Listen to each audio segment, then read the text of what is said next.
Live from the apocalypse, cracking the top lip of the stratosphere. This is State of the Game. I am Dano. You can call me Mr. Only if you're nasty. If you're not, you can call me Dano. I am the host, and I am joined, as I am every week, by the little flip of music criticism universe, Kate Diggy. Thank you for being here. Take that. I used to love flips. Yep. Game over. Yep. No, and we're lucky enough to have, honestly, Kay, I think this is still my favorite EP of the year. The Colors I've Never Seen. Mm-hmm. Chong Wizard and this youngster, Nate Barksdale, joining us. I appreciate you being here. Absolutely. It never goes out of the car. This EP never leaves the car. Oh, you're on mute. Okay, what's up? I just muted myself. There you go. He's speechless. I'm speechless. Hey, done. But no, we covered it with Chong. I think the collaboration with Chong really pushed his production to a new place. And I'm just glad you guys were able to collaborate and really make something beautiful. Yeah, thank you for having me. I appreciate all those kind words about the project as well. You know, definitely one of my favorites, but I just try to make stuff that I would want to listen to anyway. So like, I'm glad to, talk about music with you guys and just excited to see where this goes. Okay, so let's we're doing something that we've never done before. Okay, this is the kind of shit when we started this that I wanted to do. Amen. So, we love R&B. We love soul. This isn't just where we break down hippity hop bars. We're going to talk about the future of R&B, right? So I tried to give examples in the breakdown, right? The past of R&B is it's not just, it's not just Al Green, Syl Johnson. We're not going that far. We're talking about Rihanna, Beyonce. These are artists that have already put their stamp on. They can't really carry the game forward in that sense. There will have to be a younger generation that does that. Does that make sense? Yeah. This applies to Chris Brown, right? Chris Brown is not the future of R&B, right? I don't even think he's the present of R&B. I think Chris Brown is the past. Is that unfair, or am I? No. I would say too, maybe to round out the back story that is R&B. Maybe we include the fact that the Browns, both Bobby, Chris. Yep. The way the genre is perceived on the surface might not be where it is and is heading right now. Exactly. So a lot of the packaging that we're used to getting, the leather, bad boy, no shirt, like, it doesn't have to be that one way anymore. It hasn't been for quite some time, large in due to like the artists of the 2000s. So like, all the way from like Beyonce, Rihanna, even like later 2010s, Frank, Right. So I totally agree in that, like, there's a progression with it. One thing that I thought about before doing this, like almost as a disclaimer for everyone watching, is that you're watching two people who are amazing.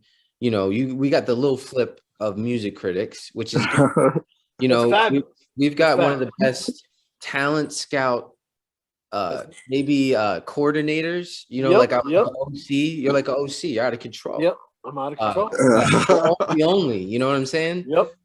So we got you, and then me, I'm someone who's in the game. So like, right. But I want people to understand that it's like, take it with a grain of salt and a pinch of pepper. Right. But it's no spice. What I want to do is like, we don't have to disclude anybody. It's all about who we want to rep for, right? So instead of, for me at least, this is for me. This is not for y'all. Right. But just so everyone knows, I'm at a point where, you know, I'm just saying who I like and not so much focusing on what isn't R&B or what I don't like. Right. No, that's a great point, a great set of points. Nate Barksdale is acting as our color commentator, our Mark Jackson, right? And I am approaching this, K, like I am buying stock, right? I'm trying to double this, right, over time, right? I'm trying to find something that's not just going to be stable, but it's going to grow and expand. So, and that can be creative, right? There's several ways to do that, right? There's, you know, my favorite talent in the present R&B is Michael Kiwanuka, right? Oof. Michael Kiwanuka is not like going to go diamond, right? Michael Kiwanuka is not going to do Chris Brown numbers, but Michael Kiwanuka is going to win awards, and he's going to be important for the rest of his days of the genre, right? Yeah, because he's important for the evolution of the genre. And okay, all right. So there's different ways to do this, you know. You keep in mind, Ken, right? An example to think about is Sade, right? Sade was important her whole life, but she never was Mariah, right? She never was Whitney, right? But she didn't have to. It was a different. And she was your favorite R&B singer's favorite singer. It was a different R&B singer. She was on a yeah. So, Kay, what's your mindset going into this mock draft? Are you optimistic? Are you similar to Daniel, where you're looking to maybe buy some stock or just get put on the new stuff? What's your whole vibe? I think the stock, I mean, for me, I was trying to analyze like the direction that I see R&B going in the future, like the genre and where I see it heading. So all of my picks, it's going to be a mix of where I think R&B is heading and just some of the people that I like as well. Yeah, that's going to creep in for me too. Because I mean, the people I love are the people I love. I for me also, doing the breakdown really helped me think about this, right? So there is no such thing as linear time. Time is it's like a chain, right? So when you think about a chain link of a chain, the past is here, the present is here, but the past and the present, past and the future bump into each other sometimes, right? It's a chain. So that's how you got to think of this continuum, right? That like, so Beyonce, Rihanna, past, present is like, in my mind, Jhené Aiko, Kalani, right? So these are people who are, we talked about, you know, the Bobby Brown kind of bad boy R&B. I think that gave way to a big individualized R&B, right? And they were just in different worlds. They didn't even work together. A-Marie over here, you know, it was everybody doing separate things. Yeah, I mean, I would say of all the genres, R&B is the genre that's been the most evolved of all genres, pop, rock, hip hop, or rap, I guess you could say. R&B is the one that has evolved into so many different directions. And so, example, Jhené Aiko, first time I heard Jhené Aiko was listening to TDE albums, listening to Kendrick, listening to Ab Soul, and she'd pop in and kill the hook. And I'd be like, damn. And then I found her shit. So she comes from a different environment where it's all about collaboration. It's all about like talking about who you really are and your real feelings in your music, right? To listen to Kalani's new album, Blue Water Road. I have an autographed copy coming in the mail, the CD. So that's a very personal album. And Justin Bieber's on it and all kinds of people. So that album, I just want to say real quick, fire album. couldn't have happened at a better time. For our discussion. I think it jumped her up a whole fucking other level of like, like we literally, you know, in the preparation for this, you know, wrote a bunch of stuff, and you know, Daniel wrote, Kalani and Aiko are constant collaborators of other people, you know, in R&B and hip hop, stripping layers of mythology away from, I would even say the layers of mythology away from songwriting, the mythology of maybe even too just what it means to be like this amazing, like larger than life female diva superstar. Like we talk about like Beyonce and Rihanna, and like they're almost like, you know, they're just a different type of artist, you know what I mean? Like they make you feel like icons. Life. And then, you know, you get an album like Lemonade or Anti that's a little darker, a little more on the edge, and you empathize with these people. But ultimately, we are evaluating people that are like really dope right now. And I think another interesting thing you wrote is the future forecasting is the next wave, and it's a lot of fun. Music is easier to make than ever before. Some of our candidates got signed off of projects that they made on GarageBand. You know, some people have 2 projects and we really like them. Some people have 3. Some people have been in the game for a little bit, and maybe we pick them because we think that they need a little more shine, a little more recognition, or we selfishly just like that style of music and we think that is what's going to be the future. So, you know, we have ideas, voices, but the real question is, how will the industry adapt itself around these kinds of artists? So that's it. I mean, and so we get to the rules, break down the rules. So this will go in order. This will say, Nate will be number 1. Nate will pick first, right? Nate will present his first pick. You know, we will he'll make an argument for the first pick, right? He'll say, here's this person, here's why. We will go around, me and Kay, and we will either agree or disagree, explain why, and conversate. And if it's a consensus, we move through, right? Person's on, we move through. If it's not a consensus, we kind of come to a consensus on where this lands, right? This should be on top. like that. It doesn't get on if it's not unanimous. You know what I mean? Yeah. And we just keep going in that rotation, right? Yep. And second, so I think, Kay, I would go second, you would go third, if that's okay. Does that make sense? That's fine. Yeah. So this way, and I will be live updating the shared document. So we can get this going. I have no plan as to how many of these we will add. Whatever. It's however many should be on, right? Once I feel I'm good, I'll be done. Does that make sense? Yeah. So, and we can talk about it. Any other questions about how we're going to do this, or should we launch? Should we go? I think we should go. I think we should do this. Let's go. All right. So you are now watching the first annual State of the Game Future R&B mock draft. Yes. So Coach B and the Space Cowboys, our first pick. This person is an inspiration. When I think of them and their music, I think of doves. I think of swans. I think of the winter. I think of the sunshine. I think of snow. I think of someone who's been co-signed by Prince. Woo! Someone who I know who this. Okay. Someone who's eaten Belgian waffles in France with Prince.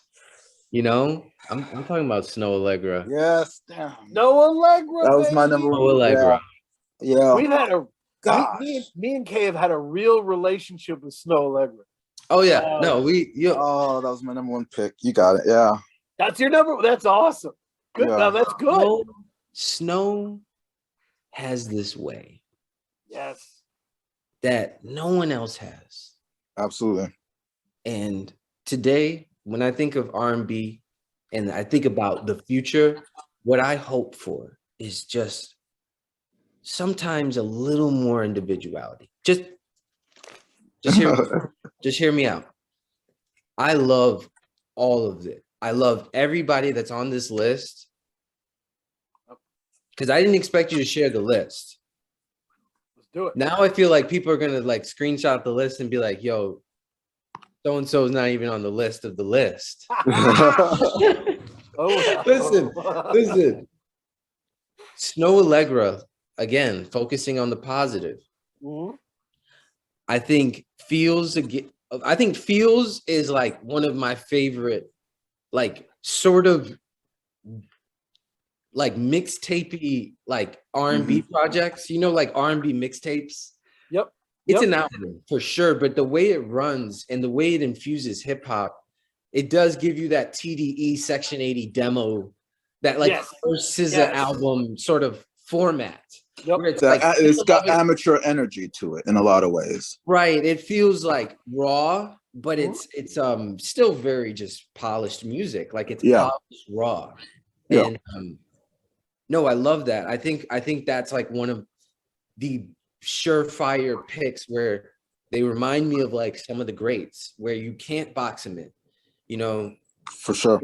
And their music is just so eclectic. They've got already a couple classics as far as like songs, like, and then of those feels again.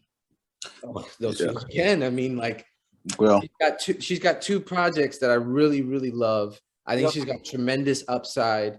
Just seems like a great work ethic. Everyone seems to really, you know, if you know, you know. And so that's my pick. I mean, Kay, talk to me about how you feel about this. You said she's your number one. Why was she your number one? She was my number one pick. Because I go back to those feels, I believe on those feels again. Yep. And I look at the first 5 songs. I mean, Here Now, which is the intro. I Want You Around, Situationship, Whoa, and Find Someone Like You. Those are, to me, those are probably, of the past 10 years, that is probably, that five song run is probably the strongest pure R&B run we've seen on an album.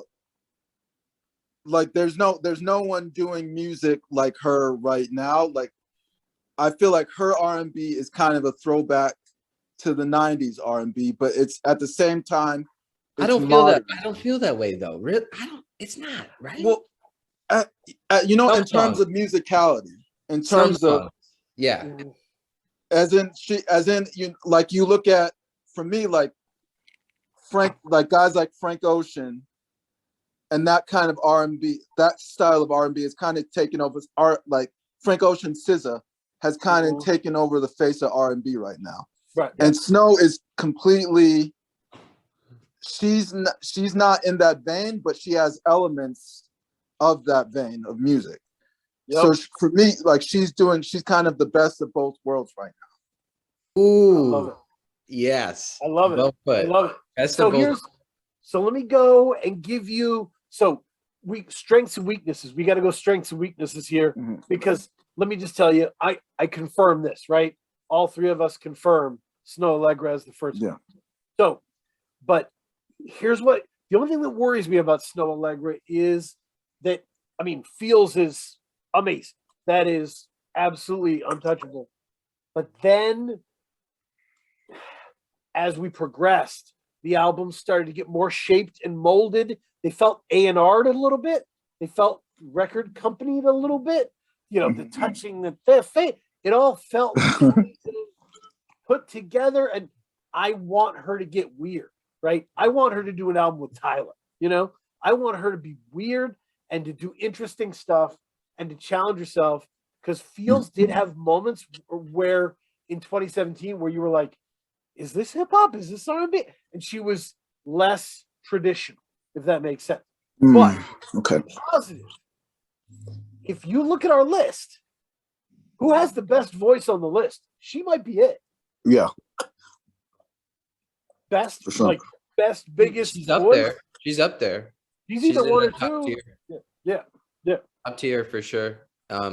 No, I think you know, there's a couple people on here that have, you know, definitely different strengths, and yeah, I think you know, I'm excited for the next thing, you know, whoever, you know, working with No ID, I think was a really Yeah. strong move for Those Feels Again. I think that contributes to the sound. I almost think the sound too, like as someone who's from Chicago, like a lot of the things that she was doing with her voice and samples, and Dion No ID, what he was doing was like, that's like what we've been doing, but it's a different perspective. It's the future. It's okay, we're gonna write a song, and then when we go back and produce the song, we're gonna sample you. Like, we're not gonna like sample another artist, like you're the soul. And Mm.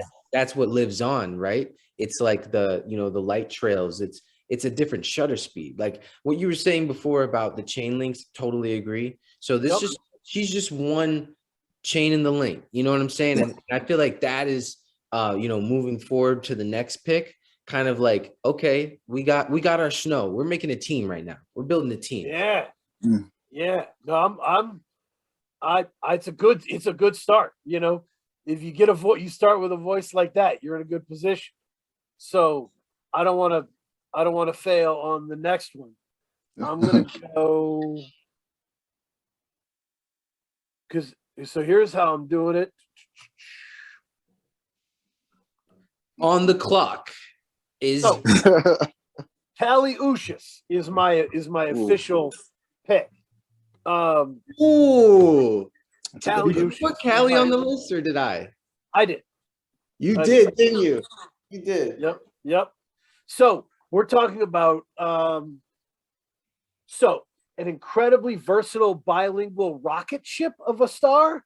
This is someone who already has a platinum song with Tyler the Creator and Bootsy Collins. Like that's Caliush's, right? And then she put out the album with that song on it that also has like Damon Albarn from Blur and Gorillaz. Like she's incredibly versatile. She put out a follow-up album that's double platinum in Mexico, that's all in Spanish, and it's super good. And she sings with a diction that is incredibly clear and crisp.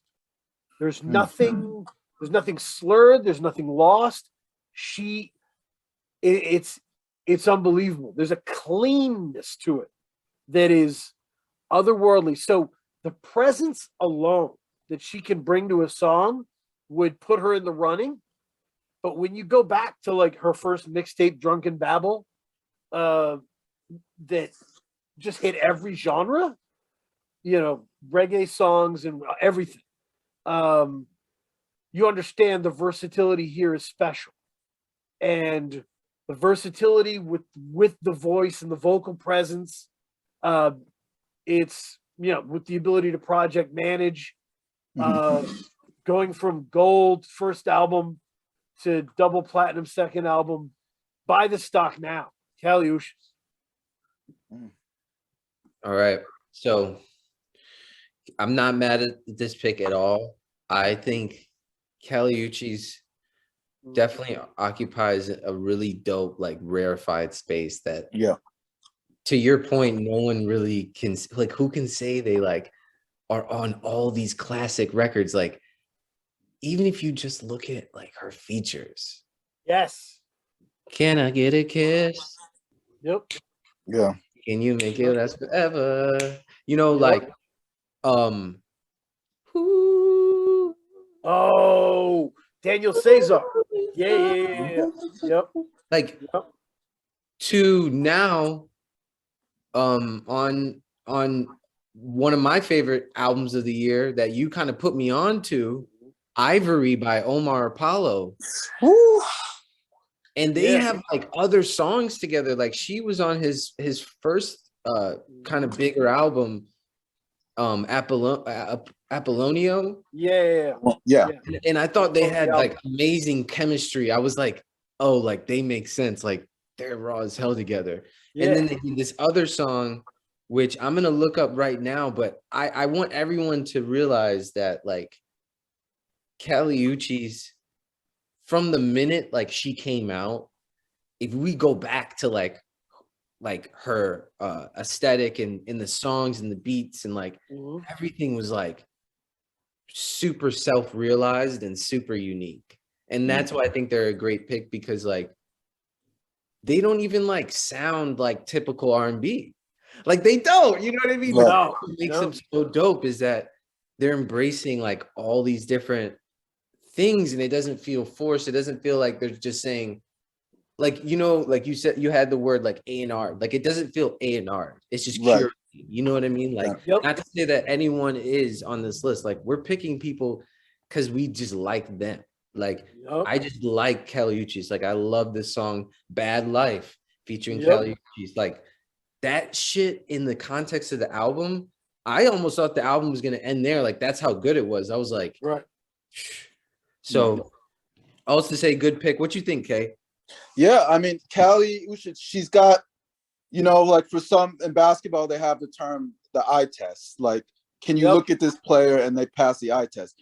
For me, she's got the ear test. Like I remember last year, so Dan and I are from Maine. So I was driving, and if you know anything about Maine, you know what the radio stations are like here.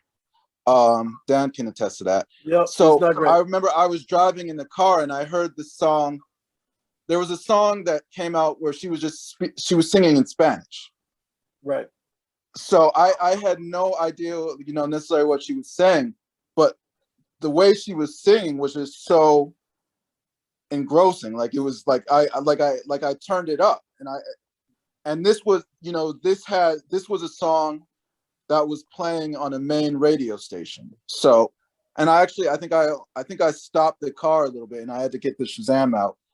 And that's when I found out that it was her. But for me, like she's got a beautiful voice. She's really pushing the boundaries of R&B, particularly with, you know, her style, you know, singing in Spanish. Like she can do a song in R&B in Spanish. And it's still, Fue it still Mejor, sounds, Fue Mejor is one of the names of one of the Spanish records with SZA that people maybe that was it. Yeah.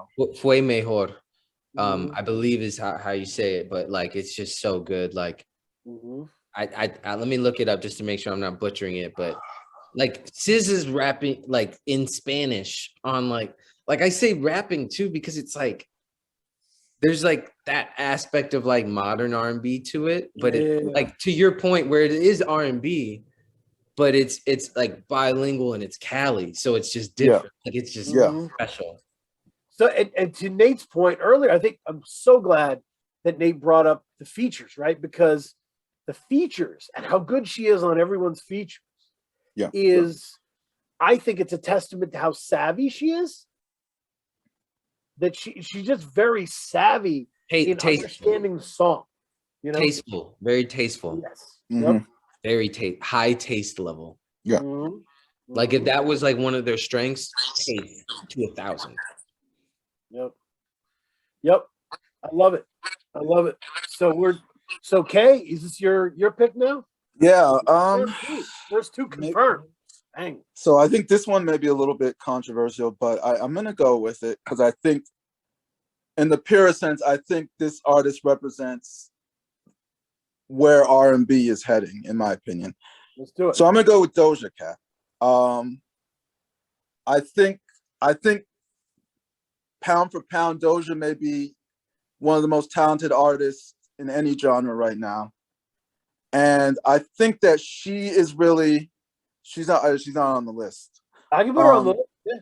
Okay, yeah. I think that she is really, for me, I think I would see the future of R&B kind of blurring with pop. So if you're going to be a R&B superstar, you have to have pop sensibilities. And I think Doja is the one who, I mean, she can do a song in any world and it sounds competent to me.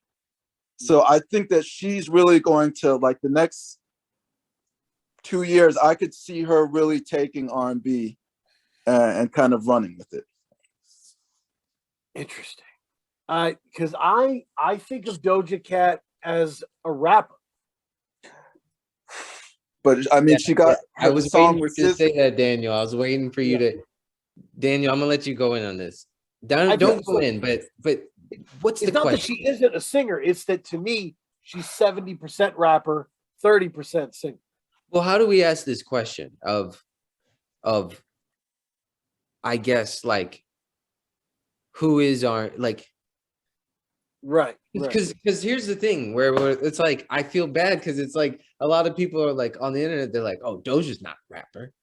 And then it's like in the R&B conversation, people are like, oh, Doja's not R&B. It's like right. Yeah. We But don't want to I mean, leave she her can out do of both. She anything. can rap It's really fair. competently as so well. what That's is the it? thing. Is it just because she has R&B songs and she has rap songs and she Right. has And pop songs. she's like rapping next to City Girls, right? Like She her would be the can't do that. rapper Her that we can't do put that. on the list, if anything. Right. But that's the thing, like that's kind of like how Drake must have felt. So the way I see it is there's two counter arguments to Doja being on this in this class, right? The first is the 70% rap, 30% R&B. The second is that she's already kind of the present of the game, that she like in the sense that this is not her first album. This is her fourth, fifth album or something. She's got lots of albums, and her album was number one on the charts. I think she's, it's I don't. She could be, but that She's doesn't mean too awesome. She's too lit to be on. Right. That doesn't. I mean, like "Kiss Me More," "Kiss Me More" with SZA. Yeah. Was the number one song. "Woman." Right. "Woman" is the number one song right now, and I just think that is kind of the future of mainstream R&B. Like she represents the future of mainstream R&B. Whether it's good or not, right, is not my judgment call, but she represents the future to me. Yep. Because there's two ways of looking at it, Daniel. There's a lot of people who know the I'm a cow Doja. And right. The people, or there's really like three. There's people who know that, and then there's people who know like the SoundCloud Doja. Yeah. Which really is where we're at now. Because I know what you're trying to say is like she actually laid the foundation in like a super grind way of like a more memeified, rarefied space of like R&B and like melodic music that could be popular, but similar to like almost like I almost look at her as like Tyler the Creator or something, where like okay, all right, they actually in a short period of time like did all the foundational stuff that but that with the way they did it was very unique and built a very unique fan base that then like over the next 5-10 years, like I can see like Doja on The Voice. Like I just already see it, like turning around in like the chair and you're like, like I pick you to be on my R&B team. Like, I think, we don't have to get too caught up on this pick, but I think if they were to be in here, it's because when you talk about even people like Choker or, a lot of these new people, even Jack Harlow, like, like I put him on the list as a joke because I was like, oh, like, all these lists have like rappers and stuff. But I do think if there were to be a rapper, to your point, 70% rapping that deserves to be like, oh, but they're R&B too. Let's open our mind up a little bit. I think Doja Cat, put her on here. And So here's what I'm going to say. First of all, I'm going to save any veto for important shit. I've always dug Doja Cat as an artist. I've always respected what Doja does. I understand that a lot of people don't like Doja Cat because they consider Doja doing clown shit to some extent. But what I'll say about that is that Doja's a risk taker. Yeah. Constant risk taker, risk takers tend to get rewarded. She doesn't get embarrassed very often. She's No. very comfortable being wild and free and pushing herself. That's going to get rewarded in the marketplace. Yeah. I wouldn't bet against her, so I'm okay with it. And I like that we brought up Doja now because it brings up to the broader discussion. Like, we're trying to understand, the bounds of R&B, and we're trying to understand where it is and where it's going right now. And I think solving the Doja question is kind of establishing those boundaries in a way. So, All right. That is a shocker. That was good. I like it. Good, Kay. Good shit, y'all. Good discussion. All right, so this next person is tough because now we're getting down to the nitty gritty of I love like everybody on here. Yep. Just thinking futuristically. This is just like a gut feeling. Go for it. Giveon. Ooh. Yeah. Damn. Another one. Yeah. I mean, here's the thing. Giveon is. Oh no, you go ahead. You go ahead. Here's why. Give your Giveon. And here is motherfucking why. This dude's voice. Yeah. Is a calling card. His name is a calling card. I think he has two classic, again, like EP mixtape, like demos, like just raw, like here he is, like, and it's good. Like to me, where it's not even the stuff I really go back to that often. Like I listen to it and I fall in love with it. And similar to some of my favorite artists, even like Kid Cudi, it's so groundbreaking and so like futuristic that I like don't get it like all the way. And then I have to go through life and then I realize, oh my God, like this motherfucker is cold. Like right. Cold. Like, this music is cold. But I think with him, with Giveon, the reason why I like him is just I think he's really like if you listen to his lyrics, he's locked into this like this kind of like narrative approach that is going to do well for him. Like I see a lot more records, a lot more albums, a lot more concepts, a lot more calling cards that really sell who he is. Like people have an idea. He's got a voice. He can write songs. You know, he looks good. But I think there's just like more to be known for. You know what I mean? Like I can't wait to see what he does with this third project, which is really like his first, I don't know, like full album kind of thing. Full album, yeah. Yeah.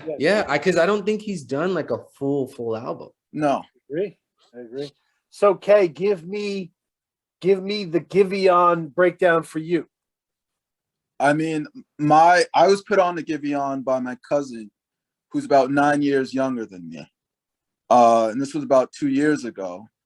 And so when I first heard that, what I'll say is he's really struck a chord with like the younger generation of kids. Right. And there's something about, like I said, his voice is very unique. As everyone was saying, like everyone's looking for more individuality in R&B. And I think Giveon is because of his voice he stands out. Yeah. Like you can hear his voice and know exactly from the first two notes who that singer is. Nope. So I think he's got that working for him. And then, like you said, the storytelling, I think he's very relatable. So, I mean, I'm all for that. Go ahead. I was gonna say it's really going to be. I really hope that this third project or this debut album is really a strong piece of work, because that could launch him to the place that he wants to be. Yeah, when I first heard Giveon, I think I was like in my head, I was like, the worst case scenario for this person is his career is as long as mint condition, right? Like that's what we're dealing with. We're dealing with somebody who the world will never ignore this, Right. because the voice is too good, right? It's the songwriting is too clean, right? It's undeniable in that sense, right? It's it. Your inner thoughts know it. Your groove knows it, right? It was like my boy told me, he's like, good soul music, you just know it. Yeah. You just know it. So I want to even like kind of wrap up like this pick and kind of synthesize a little bit 2 points that I like that y'all made. I thought you saying that, you know, the soul is in it. I think I totally agree.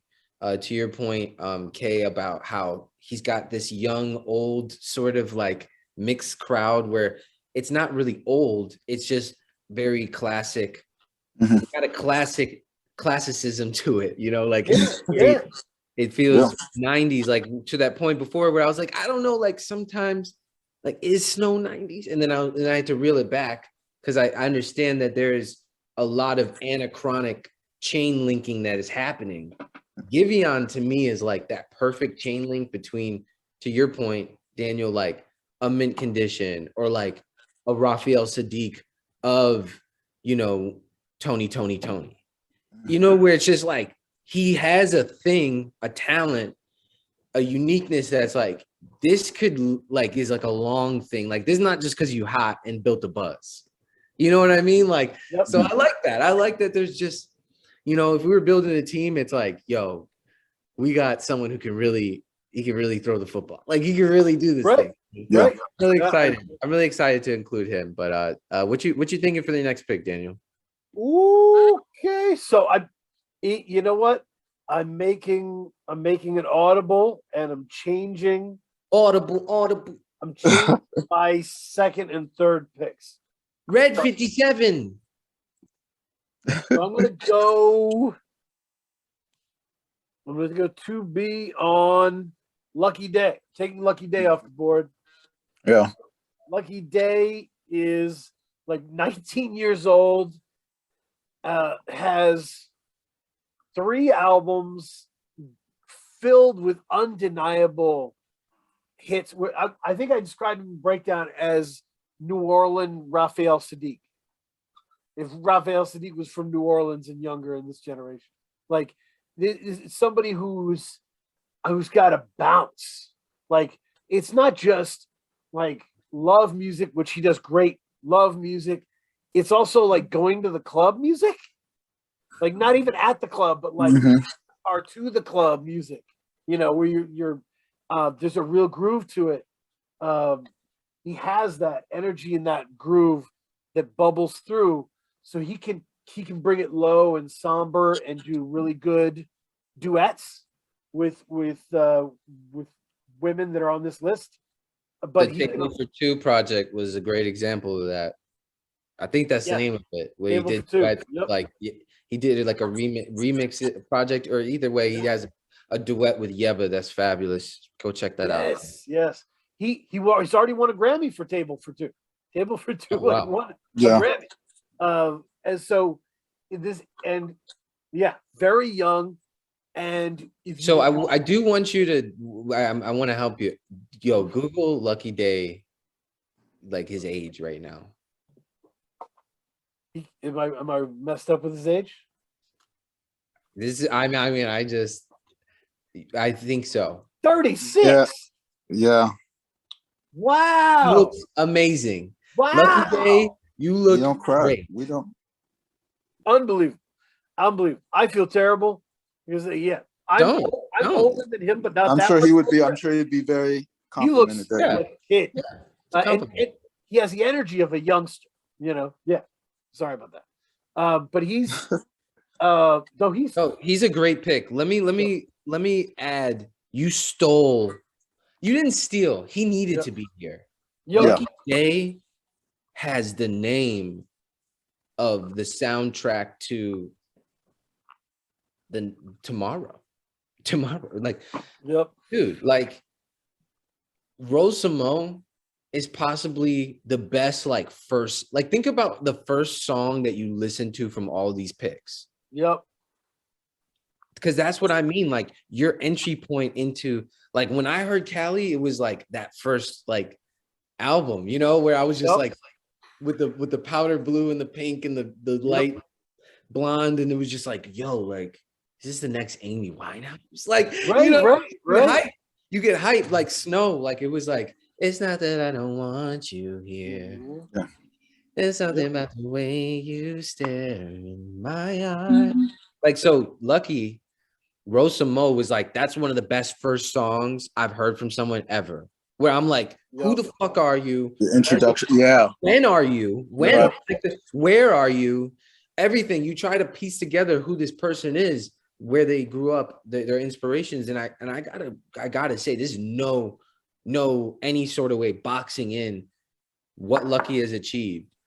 I think of New Orleans, I think of Frank, I think of Lil Wayne, I think of just prolific artists. Where like back in the day, if we were making this list for like the 2000s, Wayne is in the R&B. He's the R&B rapper. He's the Doja Cat of the list. He's just like, yo, I could do it all.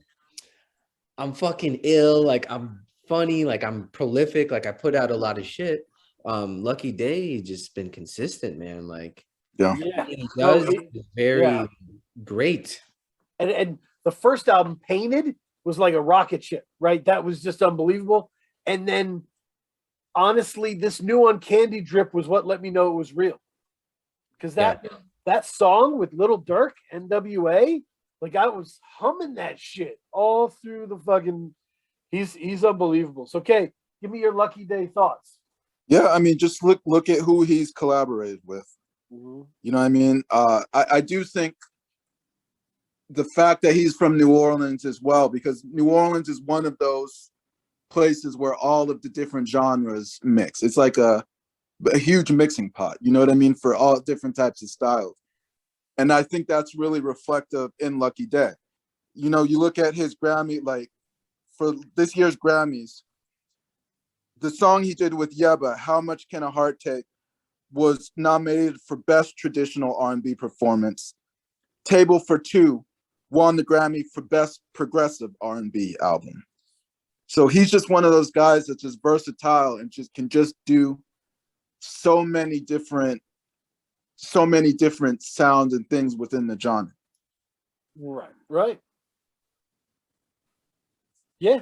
No, it's I love it. It's definitely just one of those people I think could push the genre in new directions, right? Yeah. Honestly, you remember, Kay, we had a couple moments where we were like, Miguel's going to be the one, right? It never materialized, but stop. Wait, we're talking about Miguel? But I feel like we talking about Miguel? Yes. Miguel. We talking about Miguel? Yep. We talking about Miguel. Good. I feel like Lucky Day could give us what we wanted Miguel to achieve. No. Wait. What did Miguel achieve?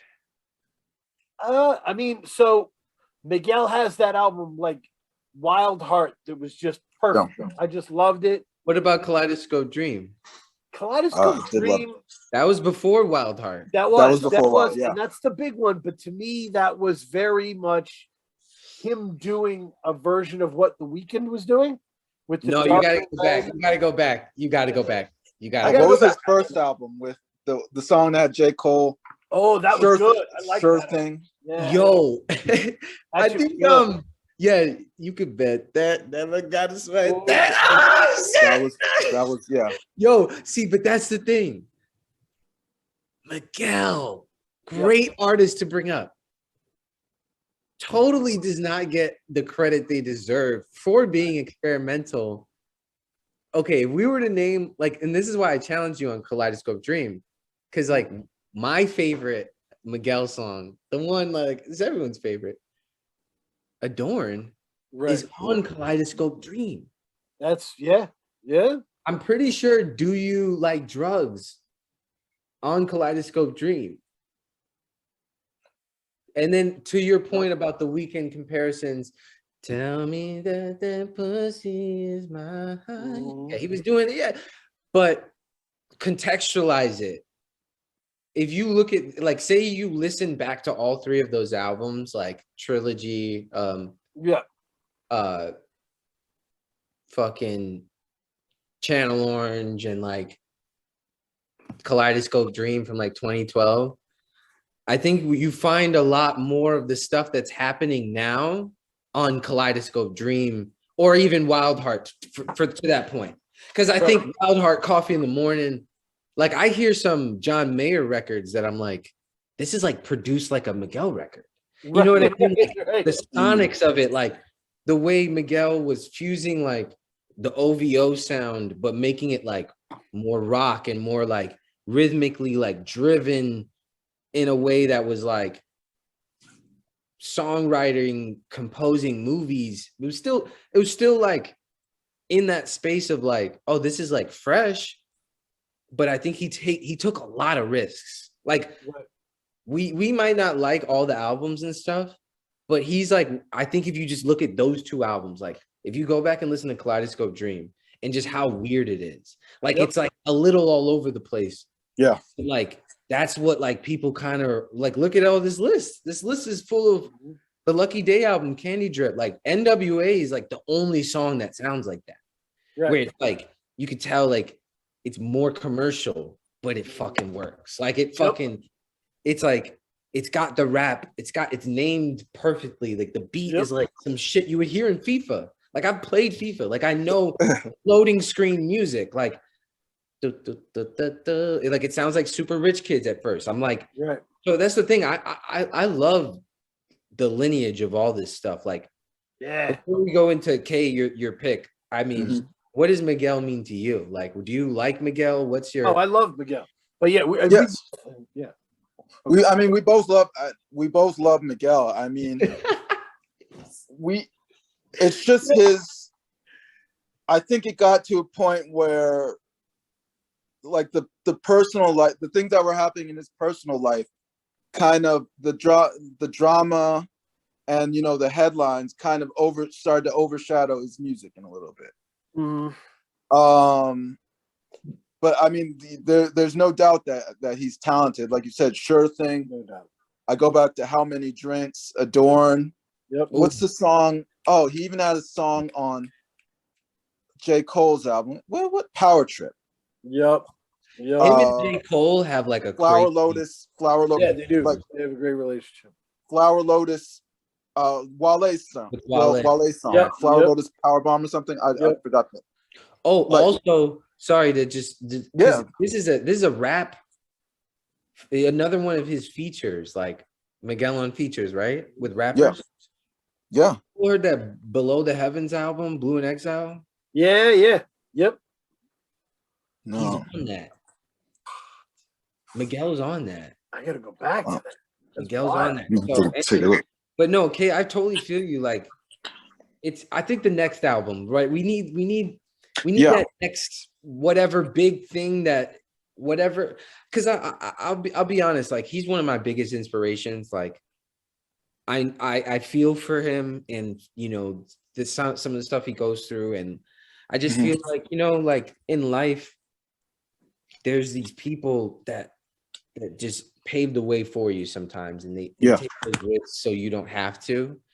And he just kind of comes across to me as one of those artists where I think whatever focus is going to be applied to his next project, like if it's super, he's in a good space, then I think we're going to get a good album, and not to say he wasn't in a good space with other projects, but I just think that he's just so like futuristic. Like everything he does is like kind of like anachronic, where he's like taken from like, the greats like Prince, or just like, he's just doing Miguel. Like, I don't know, because Miguel, like he's got like the song on Coco. So it's like, it doesn't fucking matter. Like if you drop another good album, like I gotta check that out. Miguel, like, I think Lucky Day has the elements that are comparable to early Miguel, right? Where you'd be like, ooh, this could really be something and achieve something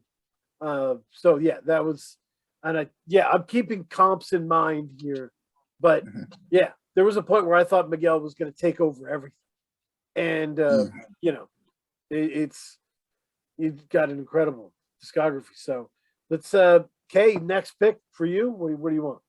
My next pick is, so this artist I think is, in my hand, like probably the best voice, even best technical voice on the list. I don't know if he's on the list, but yeah, he is.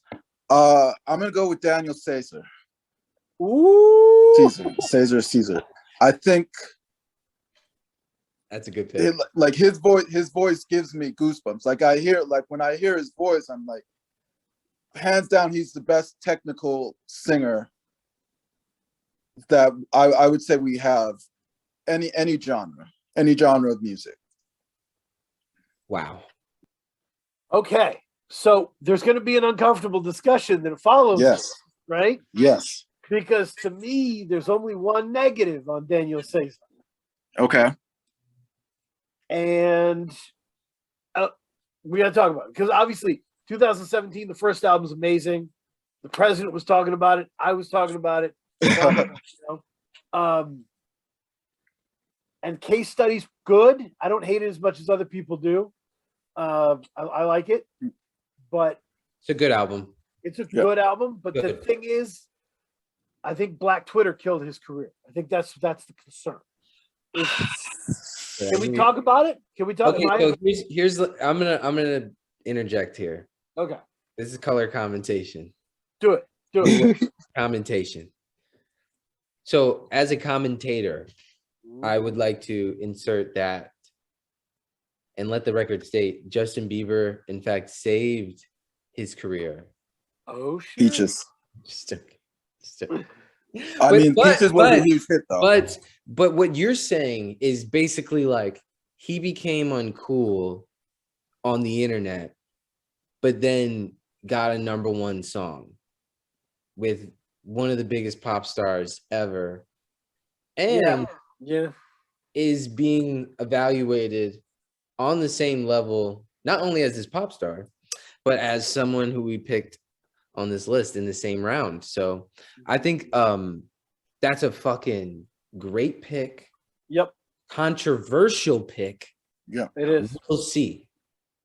That's what I think. So to explain the controversy here, I think there was he had posted pictures, and I think he was dating a white woman, and a Black Twitter came for him, and under pressure of Black Twitter, he melted down, and he kind of all capped his statements and was like talking negatively about relationships with Black women, and was explaining why he dates white women, and that audience withdrew itself. Did he do that?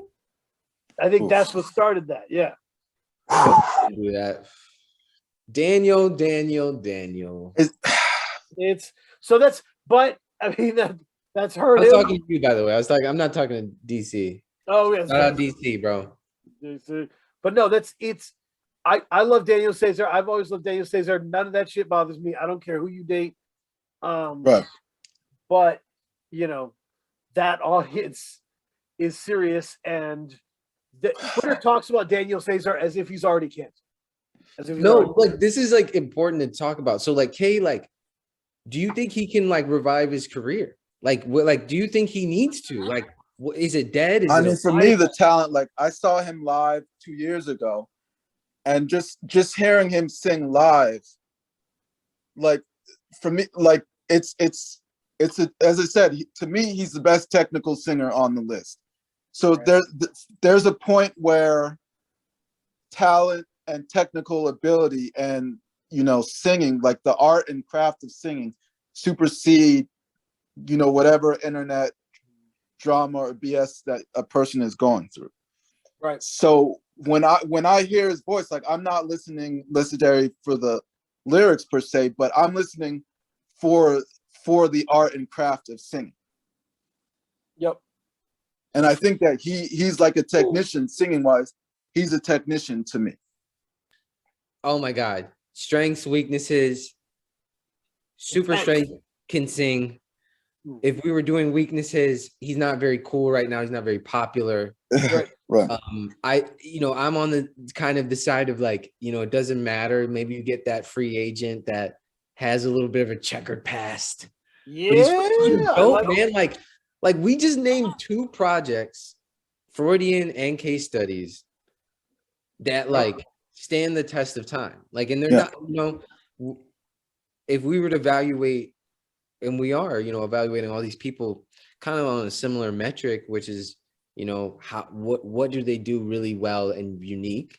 Like, I feel like Daniel has this upside in songwriting where he's gonna write another best part. Like if he that's all he needs. That's all he needs. Clears his shit up, you know what I mean? Like, and like really focuses on whatever he needs to focus on, like all of us do, like I do, like I gotta focus on sometimes my weaknesses. Like I'm not always, I can right hand layup all fucking day. Great, cool. Right. You do it with your left. No, okay, I have to work on that. So I just think that like, when John Mayer's fucking with you, like you're doing the right thing. Like when JB is fucking with you, you're doing the right thing. Like he's got potential. We've seen it actualize. Great pick. And it can be argued that best part, I feel like for me, that was a lot of people's introduction to her, best part. So I'm not saying he launched her's career, but I'm saying that he played a big part in her being to the status that she's at now. They helped each other. They helped each other. Yeah. They definitely helped each other. I would say, and to follow up on my point, the internet pretends it's canceled people that are very successful all the time, right? It's a thing. So it's not like Twitter will demolish him. Like it's not. Right. Twitter's not that powerful. So, and I mean, Daniel, the concert I saw, he sold out House of Blues in Boston. So that should tell you about who kind of is his audience at this point. Straight up. Right. No, but Freudian, so I'm not going to vote against this pick. Freudian is one of my favorite R&B albums in recent memory. I banged the shit out of that. My kid was like 4 when it came out. Mm-hmm. And we watched that NPR Tiny Desk best part. Woo! So much. It's excellent, and he's excellent, and I'm confirming it. If any arguments from you, Nate, or you No, I'm gonna cap it off, and then I'm gonna do my next pick. So great pick. Again, one of the instances where the first song you hear from them is amazing. Their early stuff is really good. Can't wait to do Get You, the classic. This next pick is so tough because we're getting down to the nitty gritty. Like I can't like choose everybody. Right. And there's some artists that are so big that the way I'll explain my criteria for this last pick. This one is just purely off potential. So like these people I've chosen before, like they have some stuff. Mm-hmm. I feel like this last pick is because this person has like a 50-year, like a 30-year staying power, potentially. Let's go. Okay. Everyone thinks that the best R&B move that Top Dog and Punch ever made was signing SZA. But if you listen to Sir and his old shit, and you listen to Chasing Summer has maybe 7 classic just songs on it that you could play for any person who like modern music, hip hop, rap, country, folk, like, and it doesn't matter. Like, as long as he never ever tries to go commercial and just does him, He is a songwriting and just sound like wizard. Like he's one of those dudes. He does everything. He does it well. Like he's very well rounded. You know what I mean? But also too, what makes him so dope is that he's got like a real upside. Like I can see like the 40, like him aging and getting better with time at what he's trying to do. Like I don't think he's done. And you know, again, like we're naming people like Lucky Day. Like the reason why They're both 35. Yeah, bro. Like you got to look up these people's age because it's like it's not a bad thing. Like people are seasoned for a reason. Like Doja Cat is seasoned. Like they're young, but they're seasoned. You know, like Sir to me is like I love November. You know what I mean? Like I love, you know, like the Chasing Summer. Like I think he didn't even like really. He barely scratched the surface on like really like John Redcorn is like one of those songs, you know what I mean? Where, you know, and then he's got other videos and songs that from that album that are just phenomenal. And I feel like people need to like see him and get to know him more. And like, cause he's just like he's more than just like D Smoke's brother or like, you know, like his mom was like the background singer from Michael. It's like, he's a real singer-songwriter that has like real dope perspective. And, you know, he kind of reminds me of a little bit of that D'Angelo neon soul vibe, you know, where it's like that updated soul, like, ooh, like, so I just want to see what he does. Like, cause I feel like a lot of people don't even really know about his shit yet. Like, am I like, so, you know, Dan, what do you think about this pick? Do you know Sir's music? I do know Sir's music. Kay, I was thinking of a different comp than D'Angelo, right? If I had to make a comp for like, we're talking about best case with Sir, right? I think I could see Sir as this generation's Maxwell. Oh, wow. I like that. Daniel Caesar might come for that spot, but oh yeah. Because you want to talk about technical singers. Yep. Like, I feel like Maxwell is like one of the best technical singers ever. Oh, sure. But he doesn't have that sensual, like, I mean, you put on Urban Groove Suite. That's like pure, like when I hear that's pure sex to me. When you hear that, like Daniel hasn't reached that level yet, but right. And that takes a lot of soul. I don't think he has that soul that Maxwell has. I guess I was just talking about like that pure groove that like a softer groove that just stays and defines a generation, right? Ooh, okay. We got to talk. Yeah. We got to talk like about that. Because for me, we're talking if we talk about slow jams, right? Which we probably should, right? Yeah. If I had to pick one artist as the potential crown holder for slow jams, it might be Pink Sweats. Dude, I think that's that has to be the next. Oh, wait. Okay. All right. Well, no, I think this the covers that's really good. I think Pink Sweats. Okay, that has to be your next pick because he has to be on this fucking list, dude. And I couldn't pick him. Well, so that's my thing.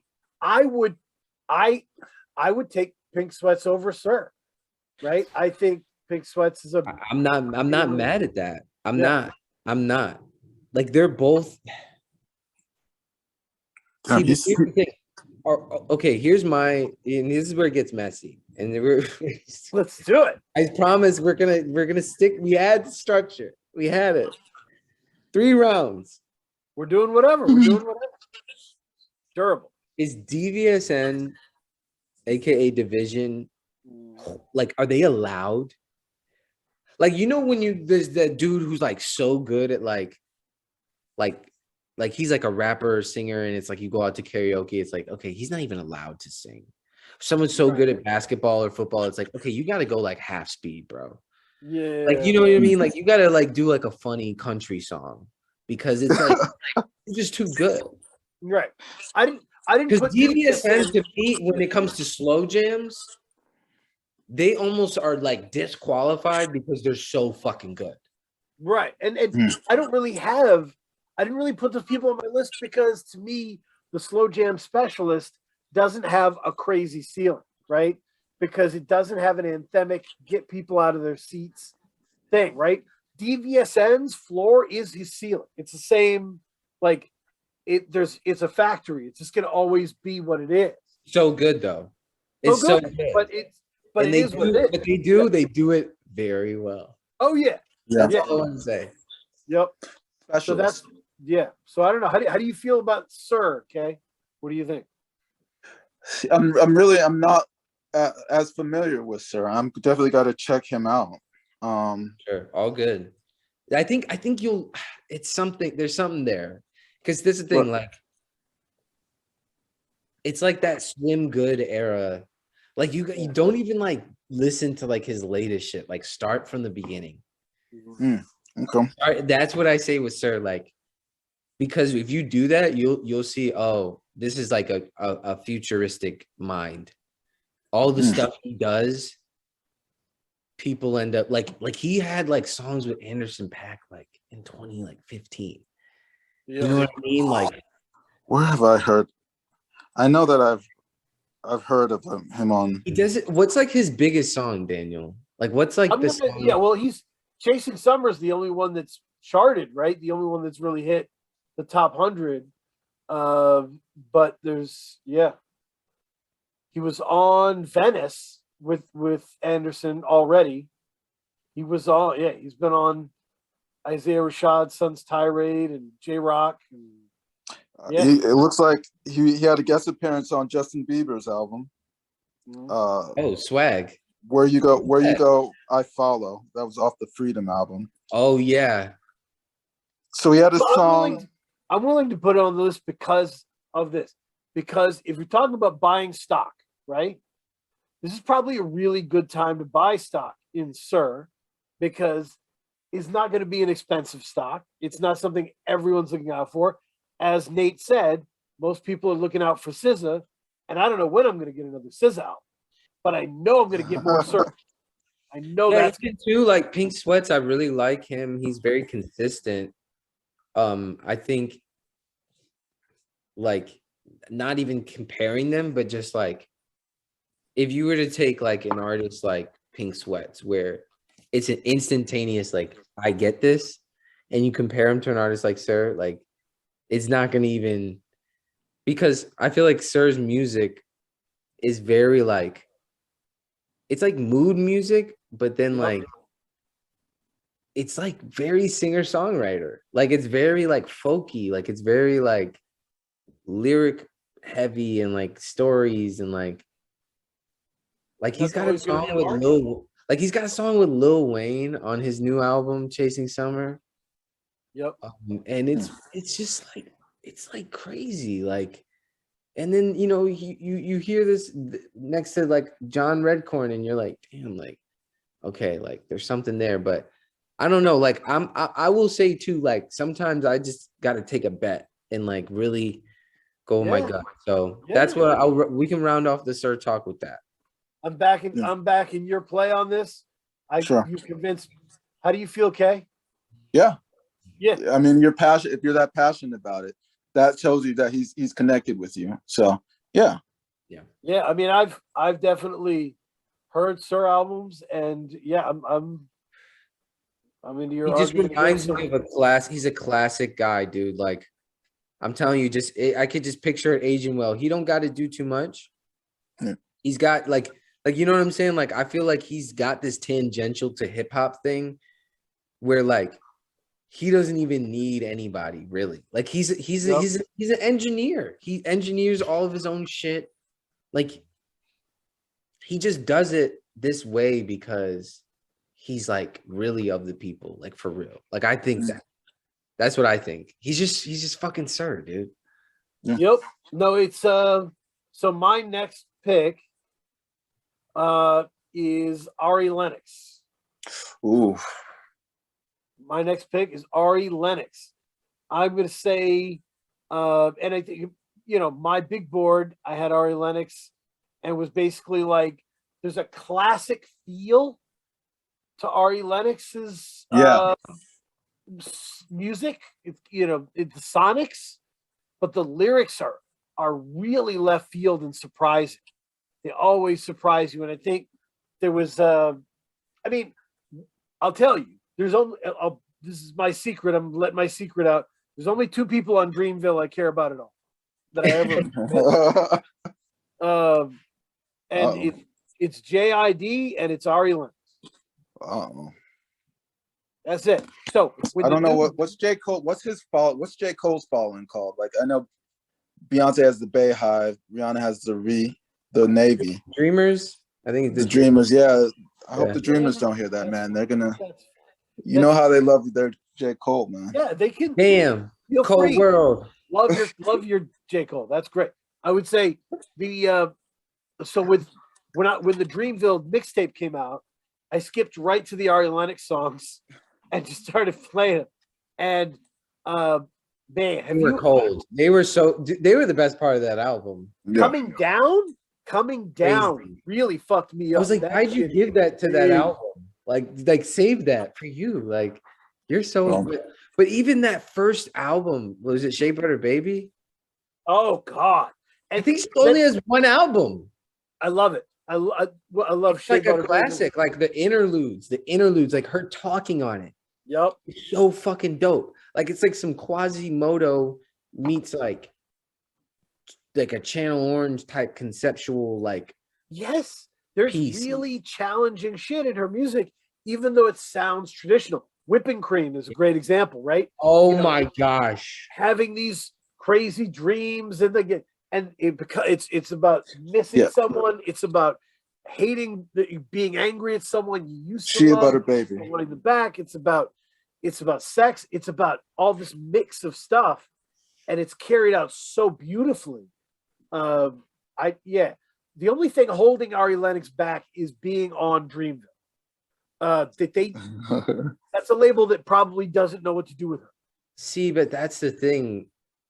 Like, why I was like, okay, see, that's the thing about R&B too. Like, we gotta talk about the state of the game real quick. State of the game. You see a trend here? The past 2 picks, they're both signed to big labels, but certain types of labels, though. Yeah. So, like, I'm not trying to get up in anybody's business. That's not the type of person I am. I'm about art. Right. Like you as a human and the spiritual chain links that inspire the next artist. So sometimes when you're talking about freedom, like I think Justin Bieber needs to get out of his fucking out of his deal with. I mean, everybody did. Like we can say that, but I get why people take care of their people. The point is that hip hop has like infiltrated thoroughly R&B. Like that's what we realized in this discussion.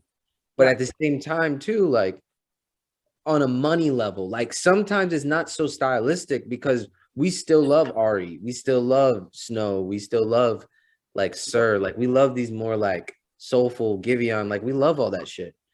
But at the end of the day, like if all these like if the music industry is moving in this direction and there can only be one R&B dude on the XXL freshman list, that's where we come in. That's where we say, hey, like, no, like,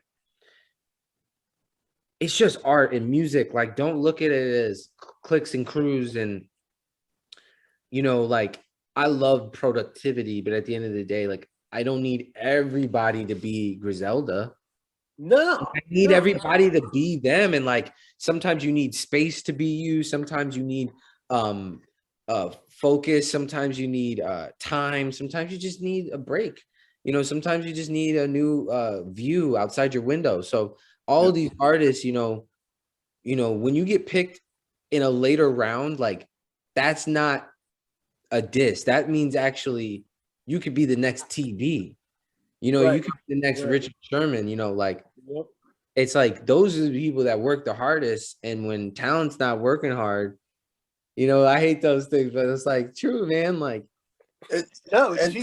yeah, I mean, and Ari has undeniable presence both in presentation and in writing. Yeah. Right? Yeah. What are you thinking, Kay? Is it? I mean, I'm thinking like, because I do think that there's an issue with R&B artists signed to hip hop labels, because I do think they almost view, like, I look at a SZA and an Ari Lennox. I almost sometimes feel like, you know, their labels see them as like the shiny toy in a lot of ways that can't be, you know, that is what brings them their prestige. Like, you know, I think SZA gives a lot of credibility to TDE in a way. Mhm. So I think that they handle these R&B singers with almost in like a bubble wrap way, because they don't want to dent the toy.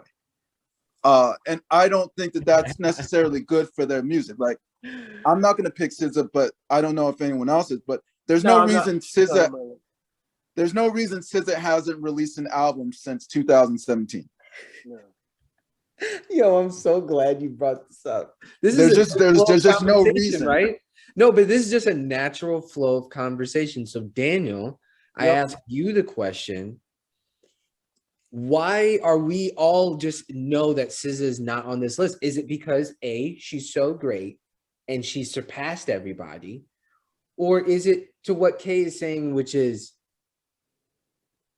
the investment that they're over like protecting, to where it's like, yo, sell, and it's just like you're just holding on, and you're like, so what is it? Like, what? So let me draw a contrast, right, with just how I pick and how I see Ari versus SZA on that action, right? Mm-hmm. So the big reason SZA's not on my list, the single question is, I'm not convinced it's the label preventing her album. Ooh. I'm not convinced. I know that's what everybody says. Like, hey, the big bad TDE label, they never let anybody release anything, and they're having her sit there. Look, if that was true, like if you tried to do that shit with Ari Lennox, she'd go on IG Live and flip. It would be everywhere, right? She would let you know, I'm not into that shit, right? But she's like, SZA's not doing that. SZA's cool. Well, I mean, SZA's still getting the prestige. I mean, she just won a Grammy, so she's still getting the recognition. But for me, she's starting to veer. She's kind of starting to veer into that Chance the Rapper territory, as where there was a point where, and may still be a point, where Chance, I felt, and I've told you this, Dan, where he's gotten more prestige than they've actually earned. Well, and beyond the prestige thing, and yeah, because I don't care how much prestige they have her done. I guess I would say I'm worried more in the Lauryn Hill sense, right?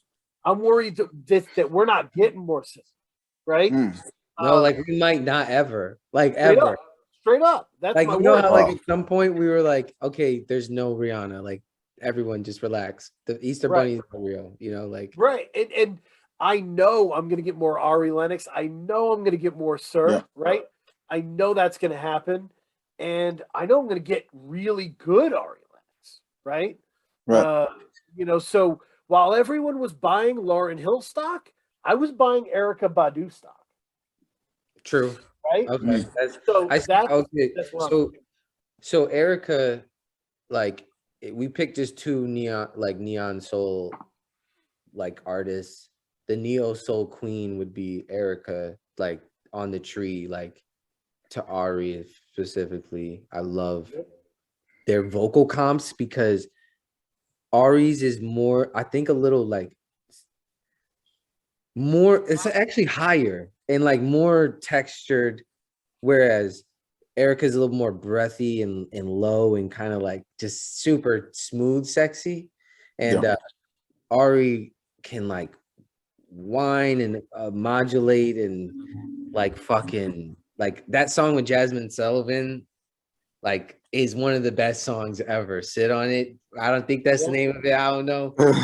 Hey, that song classic. So she's got a couple classics. Great pick. So brought up a very interesting conversation. So are we confirming it or how do we feel about it, guys?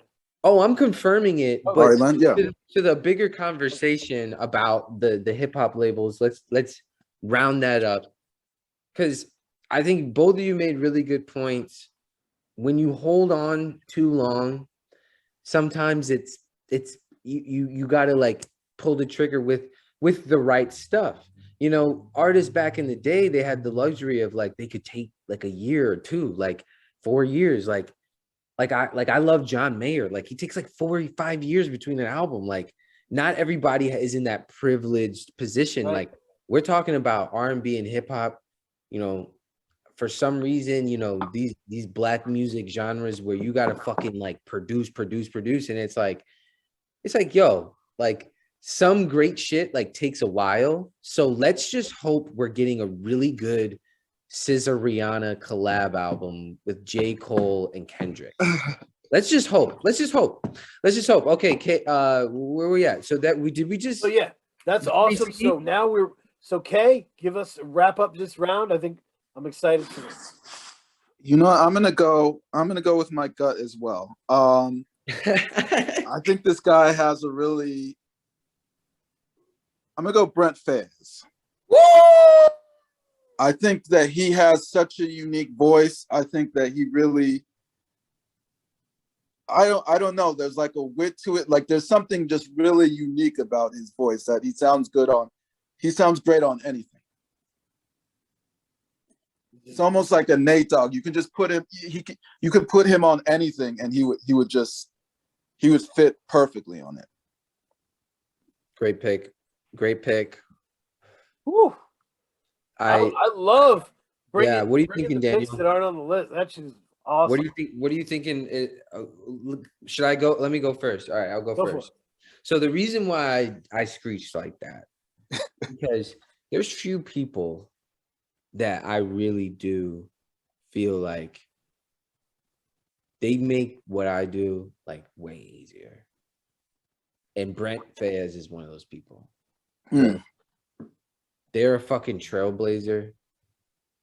They're different. They're weird. They're fucking super fucking elevated. And again, like taste, like at 1,000, like a million billion. Yeah. And I think that like 28 minutes of a second project, again, these guys know what they're doing. Yeah. This is a theme. When you put out, this is another. So the third round, the theme of the third round is going with your gut. You went with someone who, to me, like, they're not the most like they're not Daniel Caesar. Right. No. They're Brent Faiyaz, bro. Like, come on. Like, let's go. Like, that's a good pick. I would want them on my team. Like, I would say like Brent Faiyaz, it's almost like what I think composure, right? Poise, poise, you know, Chauncey Billups confidence kind of thing. So, and I'm confirming that pick. You know, that is it's a really interesting pick. And honestly, it makes this class really interesting. You want to hear who we got so far? Let's see. We have. I gotta start with the first annual starting lineup. We have Snow Allegra, Kali Uchis, Doja Cat, Giveon, Lucky Day, Daniel Caesar, Sir, Ari Lennox, Brent Faiyaz. That's a heck of a group. Yeah. Now, that's 9. That's 9 folks, right? Yeah. I think we should round out to 10. And I think we should do that by collectively picking someone. Ooh. All right. Okay, this is gonna get tough. All right, so this has been awesome. So this has been fun. I love that. Like as we look through this list, so I'm gonna look on my phone. All these picks. It's interesting. The first 3 picks were all women. Like the first round was all women. Yeah. I love that because I think that is the future too. You know, like absolutely. So I'll give who's next on my big board and throw that into the mix, right? Okay. Joyce Rice is 29 years old, owns her own masters, currently opening for Lucky Day. Has a big voice, that sounds great next to her peers, like Lucky Day, but also Freddie Gibbs, right? Has a sunny pop kind of Cali R&B sound that the world's always going to need. I don't know why, but I always think of Jody Watley when I'm when I'm listening to her. It's a big, fun, sunny sound that I could see just taking over the world. Okay, so I'm gonna throw a random one out here Good, go for to it. expand the kind of conversation a little bit. Are Okay. y'all familiar with Pink Panthers? Oh yeah, Pink That's Panther. on the list. Yeah. Okay, so is that R&B? So I think it is, but here's what I would say. Here's why I didn't put Pink Panthers on my list. I don't think the world will ever really get that music. I don't think they'll understand it. See, but that's the thing, Daniel. I thought they wouldn't either. Yep. It's here. Like when we heard Craig David for the first time, because you know Craig David, I'm assuming. Oh yeah. Okay. Yeah, Craig David, absolutely. 2 first names, first name, last name. Come on, bro. It was 7 days. I met her on a Monday. So what was that? That was an international phenomenon. That was a sensation. Yeah. Here's the thing, like, I don't know why, we got pink sweats and Pink Panthers, but you just can't question a good thing sometimes. Like, Right. the reason I would put her on the list is because they're so futuristic. Like, that's it. Like, It really is. that's the reason. Like, when I hear will you write them just for me, will you write them just for me. Because there's an element to that music that is so hip hop that people don't get yet. That is like, like taking the sample and like chopping it is like, but it's like with blonde like guitar from like and like beats from like fucking UK. It's like, bro. I love it. I love it. So she's 21 years old, Pink Pantheress. Okay. And here's the genre. Here's the genres listed on her Wikipedia, right? Pop, bedroom pop, dance, alt pop, drum and bass, two-step, jungle. Everything but R&B. Right. And So, it's just funny because like I was even like thinking Thames too. Like I think that's the future of R&B too, man. It's like we gotta be less American Idol. Like it's like we gotta really understand. Like Craig David was Drake. Like he was a DJ.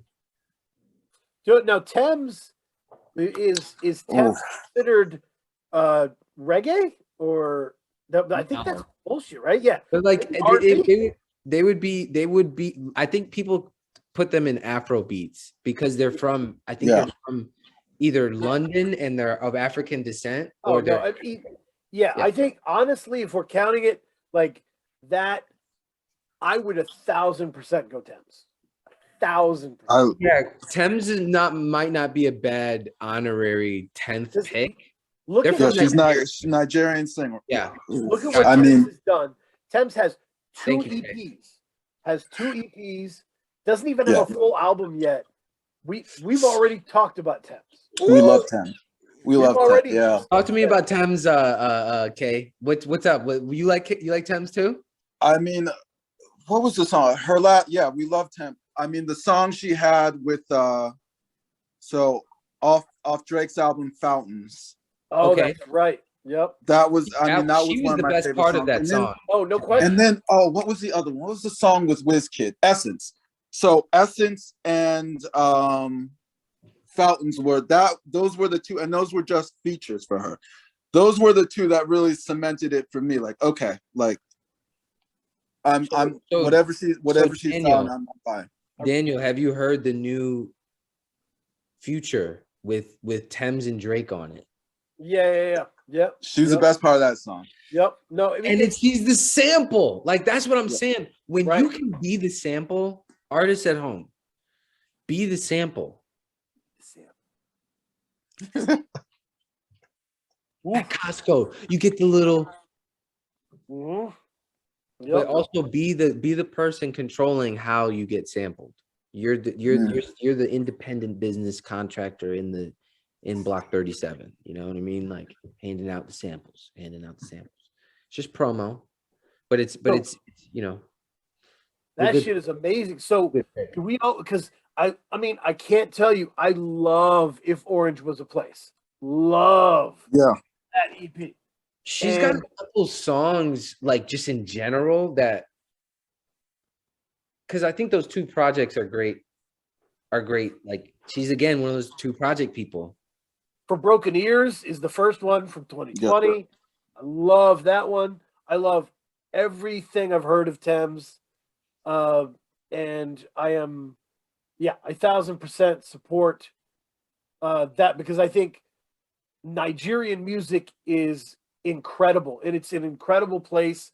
There's so much good work coming out, and I can, Pink Pantheress, there's a commonality in my mind with Thames, which is both of them are artists you could see popular artists ripping off in the future. No, they already are doing it. Like, dude, man, don't get it twisted, man. Like, I just love music. Like, I don't even get salty about that stuff anymore. Like, I look at it as like, if you get like, dude, like this is what we're doing. This is what we're here for. It's like hip hop. Like, right. To be in the discussion. Like, thank y'all for having me. And like, like that's the thing. Like, I want people to understand as an artist, it's okay to just like talk about how dope music is. Like, not everything has to be like,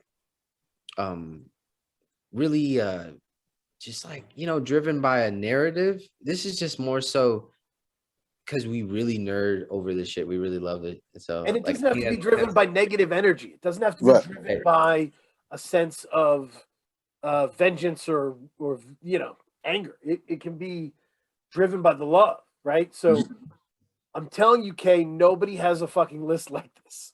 This is wild. This is so dope. I'm so fucking proud of this list. I'm glad that you brought that in. I'm glad you brought Thames in it, because I do think you're starting to see the influence of, Afropop, and particularly the London scene is really starting to seep its way into American music. And that's kind of, because for me, they're the ones, overseas are the ones that are doing, that's where the innovation is coming from, to me. And so you're not wrong. You're really not wrong. No, you're really not wrong. And shit, I mean, you were onto something, man. I don't mean to cut you off. That's no. I mean, I just think, so I mean, the Afrobeat, that's particularly where we're getting a lot of like Essence, great, to me. Great albums from Nigeria. Yep. Yeah. WizKid's Essence was that was kind of the eye opener for me. Like, okay, like this is. Yo, shout out Drake for just like really like just doing that.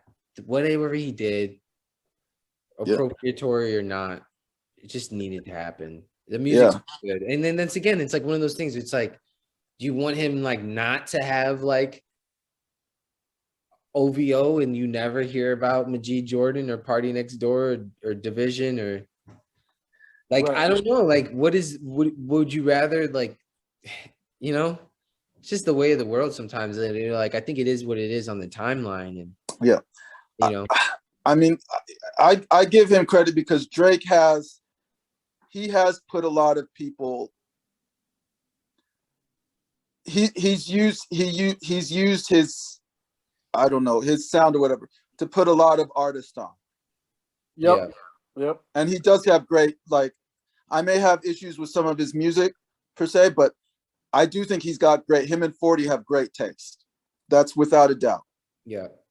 Oh yeah, they have great taste and great taste. I think this is a good list. I want to open the floor for just any other maybe points of conversation or I just want to talk about how cool, like, so look at the different, like, we have Caliucius, right, with the bilingual, Latin situation, and then we have, Thames topping it off, right, and then we have Snow Allegra from Sweden.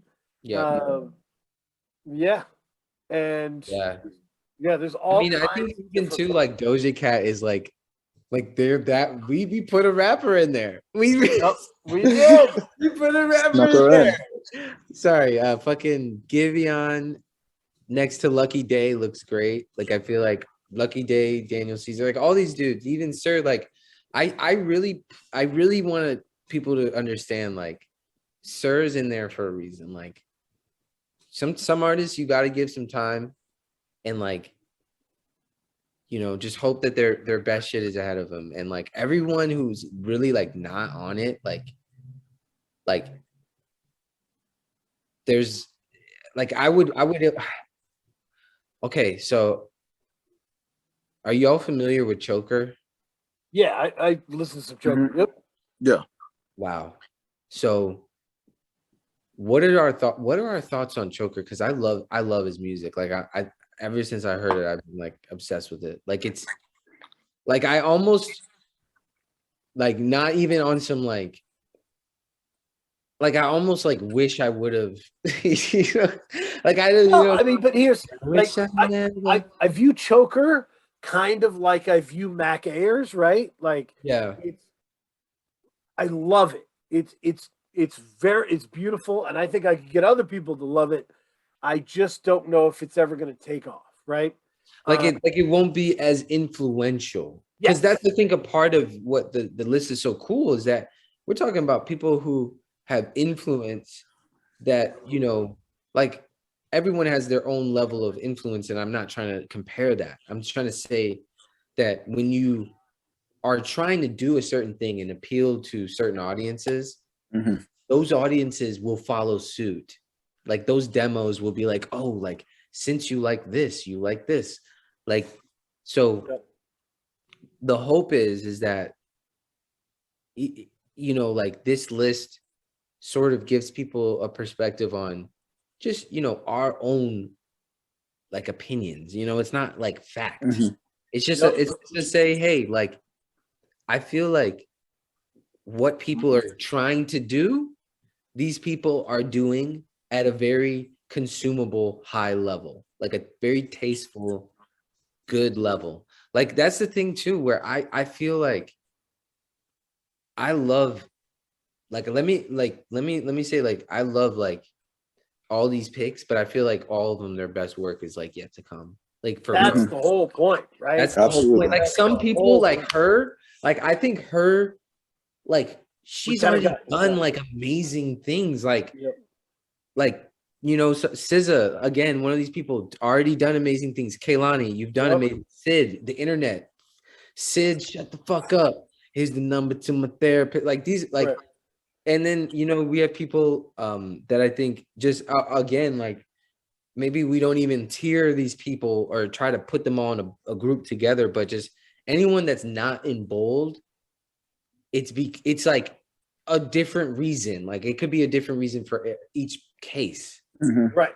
Right. It's not a beauty pageant where No. where you lost that shit. So so yeah, I'm very proud of this class because when I'm looking for lists on the internet, right, and I'm searching up like R&B people that I should watch, I don't want a bunch of names I know. I don't want everybody I've already heard. I want to find shit that I didn't know before, right? Yeah.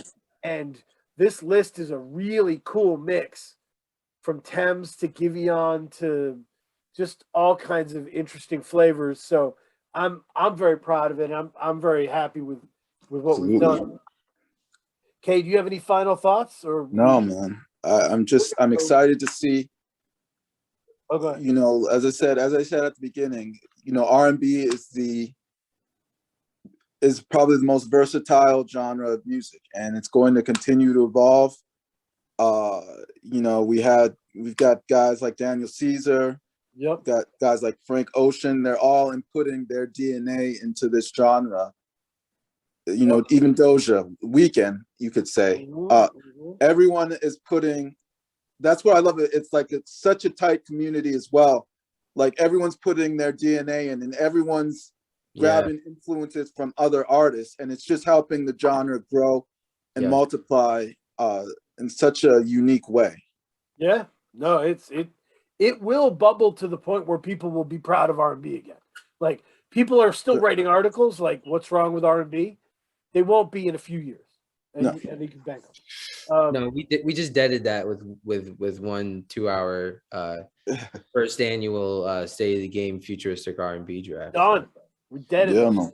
So recommendation corner, just to go quickly, I would say Prem Rock and a bunch of cool people, Fresh Kills, all these cats, they put together this jazz ensemble thing with Prem Rock as the MC. It's a very jazz hip hop can be a tough deal. Sometimes it's just hip hop with a horn pumped into it. This is a jazz hip hop album. It's really pretty. And there's a 7-minute song on it. There's a 30-second intro. There's times when it's just the instrumentation. And there's times where, Prem takes charge and kills it. It's a really cool album, and it's Prem at his most Tom Waits. Like, he loves Tom Waits, and this is just a real good Waits place he's in. Um, I'll definitely check it out. Kay, what's your recommendation? I mean, music-wise, I haven't really been listening to anything, but I guess TV-wise, I really like the new season of Barry. Barry's good. Barry. Yeah, so I've been watching Barry, so that'd be my recommendation. You have Showtime, Kay? No, Oh, but I've got ways to find. He's got ways. Man Who Fell to Earth is dope. Man Who Fell to Earth. It's based on a sci-fi book, and it stars Chiwetel Patel, whatever, Chi.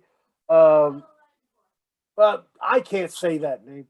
So, but she's amazing, and it's just got a great cast. The first 2 episodes really just absolutely killer and funnier than I thought. Really good show.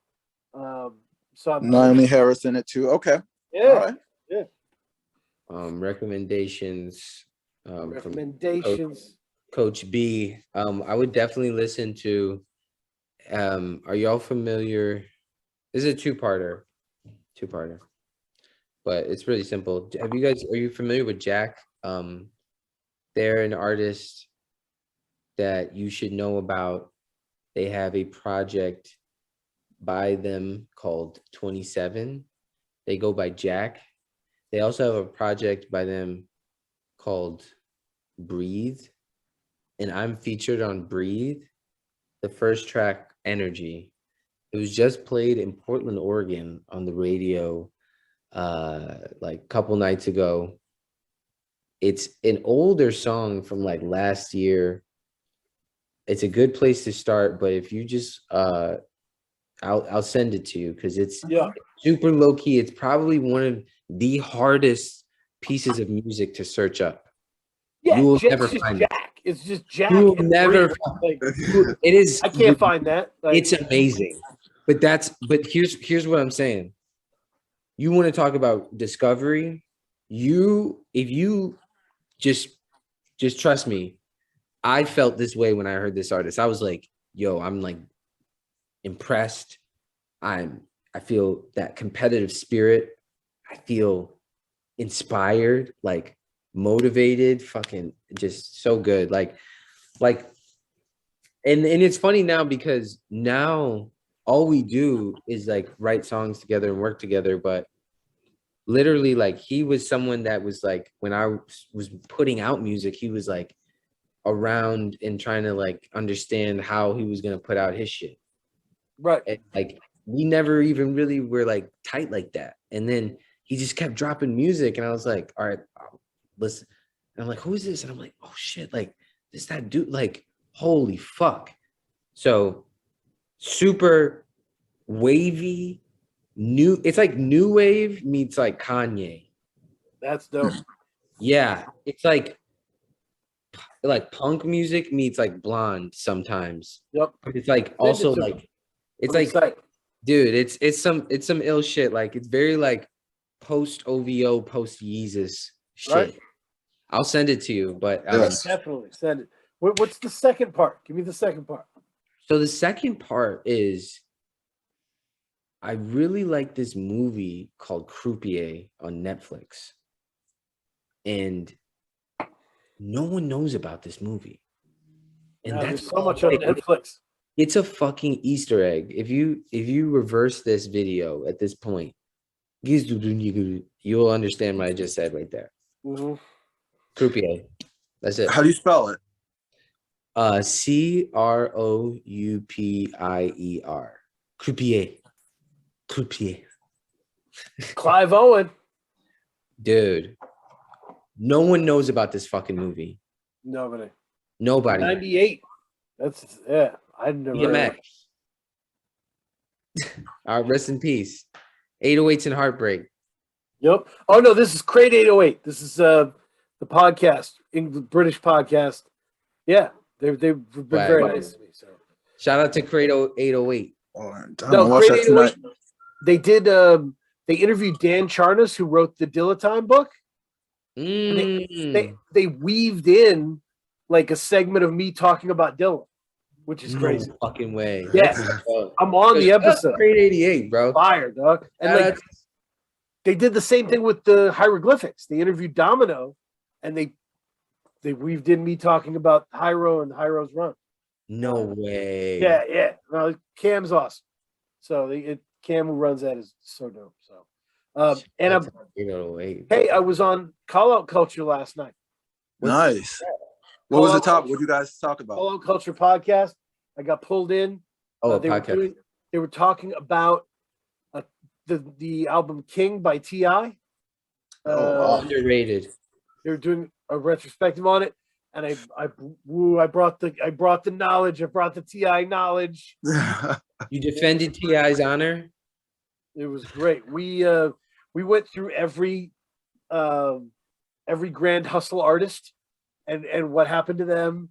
It was so fun. It was so fun, and we actually talked about the worst artist labels to be on, and yeah, it was just a ball. Brian Eddles was on there, who's a great MC, and he's got a great album coming in June with Infinity Knives. That's gonna be great. So the single's Death of a Constable. That shit is ill. Yeah, great conversation. Zilla Rocca was a bit tipsy. It was awesome. So, yep. No, it was great. So stay in tune with State of the Game with Free Music Empire. Stuff is dropping all the time. Kay is taking vacation in May. The guest host lined up is Fleetwood DeVille. We're talking about St. Louis hip hop. We're going to be talking about No Limit albums that missed. We're going to be digging in. It's going to be dope. So, yeah, follow Nate Barksdale. Buy the colors I've never seen. Go into the back catalog. Yeah. Yeah. Also buy these hoodies off chicagovotes.org or thegasstation.com. Or just look it up. Yeah. Absolutely. Give to charity, people.